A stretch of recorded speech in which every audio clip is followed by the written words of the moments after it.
Actualité dominante de ce mardi 11 novembre. Le gouvernement congolais sous la direction de la première ministre Judith Suminwa poursuit ses efforts pour renforcer la gouvernance, la stabilité et l'influence diplomatique de la RDC. À Kinshasa, la chef du gouvernement place la prévention des inondations au cœur de son action. Elle a appelé à une coordination renforcée entre les ministères afin d'anticiper les risques, d'entretenir les canaux d'évacuation et d'assurer une gestion budgétaire transparente. Lors du 66e Conseil des ministres, elle a insisté sur la mise en œuvre d'une politique nationale de gestion des risques et de catastrophes. Ce lundi, Vital Kamerhe a fait une apparition remarquée à la plénière de l'Assemblée nationale. Depuis sa démission du poste de président de la Chambre basse, il n'avait plus été présent dans l'hémicycle. Sa venue pour assister à la séance convoquée par le bureau de l'Assemblée a donc attiré le regard de tous.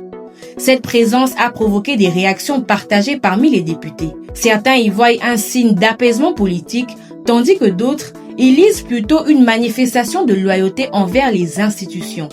Affaire à suivre.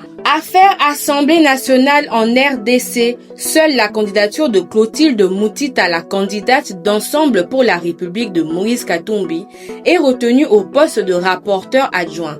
Les 5 autres candidats, notamment celles de Christelle Vouanga et Gracien Irikan, ont été invalidés, selon le communiqué signé par Jean-Claude Chilumbaï.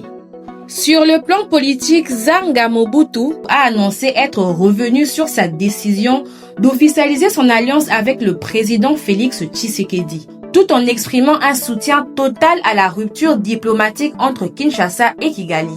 Il a déclaré appuyer à 160% la position du chef de l'État, estimant que le président rwandais Paul Kagame est responsable de millions de morts en RDC. Enfin, les priorités de la présidence congolaise de la conférence internationale sur la région des Grands Lacs que la RDC assumera à partir du 15 novembre 2025 ont été présentées. 2 axes majeurs guideront ce mandat, la sécurité et le retour à la paix, ainsi que l'intégration économique régionale fondée sur la coopération, la liberté, la circulation et le développement partagé. Cette présidentielle marque une nouvelle étape du leadership diplomatique congolais engagé pour la paix, la stabilité et la prospérité dans la région.